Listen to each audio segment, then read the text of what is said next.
Hello AP students, this is Mr. Becker here to talk about the blood vessels of the head. And we're going to see how little mess I can make while trying to do this with the bloody brain models, because these things just fall apart at the drop of a hat. All right, so the first thing to note is the fact that we're looking at the brain upside down, and we're looking at it from the front side. So this is the front of the brain, this is the back of the brain, this is the inferior side of the brain, and then the superior side of the brain is pointed toward the table right now. So keep that in mind when orienting yourself. All right, so coming in through the base of the skull via the carotid canals are the internal carotid arteries, which end here and here. Coming in through the foramen magnum is the vertebral arteries, which we can find here and here. The two vertebral arteries come together to form the basilar artery, which runs over the basilar part of the occipital bone, right over the surface of the pons. Right. So we have three vessels that basically come to the base of the brain. The end of the basilar artery right here, and then the end of the internal carotids right here. All right, so the basilar artery is where I'm going to start because it's kind of the easiest to relatively talk about. The basilar artery splits here and here, and then works its way back through the temporal lobe, shown right here, to form the posterior cerebral artery. And so here's the posterior cerebral artery, and you can see its branches wrapping itself around the undersides of the temporal and the occipital lobes. All right, so nice and easy. All right, so the internal carotid arteries, on the other hand, have two major branches that come off of them. We have the middle cerebral artery and the anterior cerebral artery. The middle cerebral artery is the main branch that comes off the internal carotid and moves laterally. It moves this way into the lateral sulcus, right, and then has branches that are going to branch over the insula, and then out and around the frontal, parietal, and temporal lobes. So you can see from here, all these branches come from right here. This is the middle cerebral artery. It feeds the lateral sides of the cerebral cortex. All right, so the final one that we have is the anterior cerebral artery.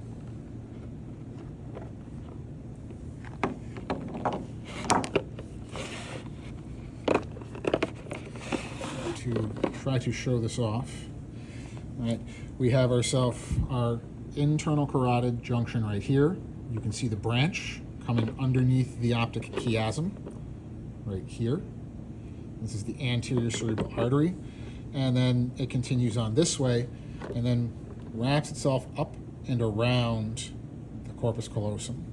It takes on other names throughout most of this, but for our purposes, this whole sweep through here is going to be the anterior cerebral artery. And then you can see its branches run out into the central fissure and then up and around, and are feeding the medial aspects of the brain.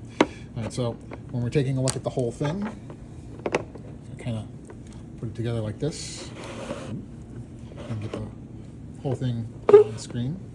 All right, the posterior cerebral artery comes from the basilar artery. It's going to sweep out and do the inferior and posterior aspects of the brain. The middle cerebral artery is going to sweep backward this way and do the lateral aspects of the brain. And then the anterior cerebral artery sweeps inward and then does the medial aspects of the brain. In addition to the cerebral arteries, there are three other very important arteries that exist in the human brain. They are the communicating arteries, which help to make the Circle of Willis. Right, so this is our model, right, where we're going to talk about the dural venous sinuses in a few seconds.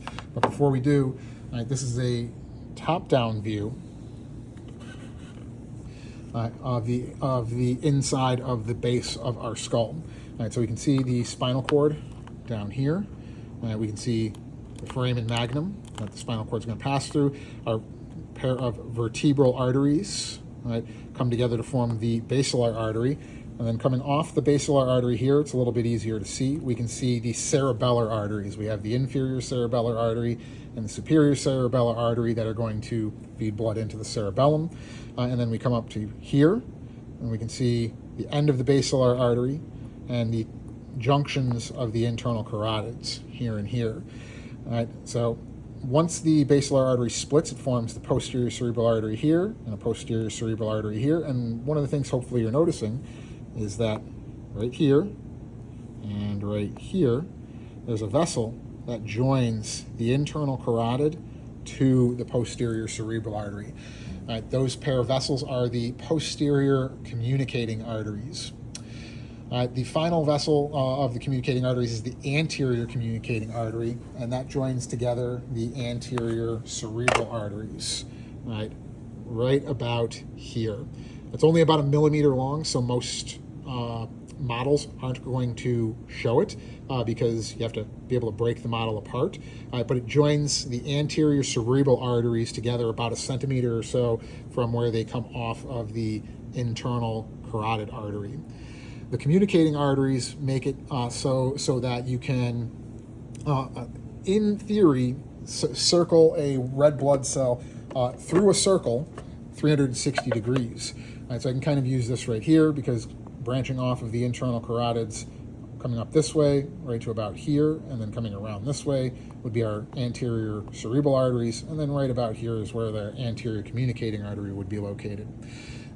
If we take this, I can put a red blood vessel right here, and in theory, it can travel up the right posterior communicating artery to the right internal carotid, up the right anterior cerebral artery to the anterior communicating artery, then down the left anterior cerebral artery into the left internal carotid artery, down the left internal carotid through the left posterior communicating artery, then down the left posterior cerebral artery into the basilar junction, and then back up the right posterior cerebral artery back to its starting point at the right posterior communicating artery.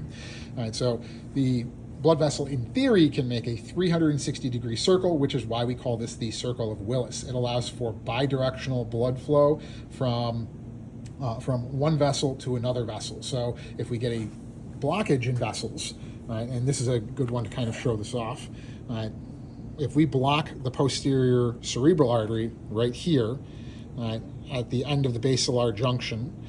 So blood can flow from the right internal carotid artery down the right posterior communicating and into the posterior cerebral artery behind the blockage, because the blockage is going to occur where the vessel narrows right at its beginning. So by having this vessel behind that, blood can flow and get into one of the areas that might have a blockage. This can prevent things like strokes and is probably an adaptation for humans. So these are the blood vessels of the Circle of Willis.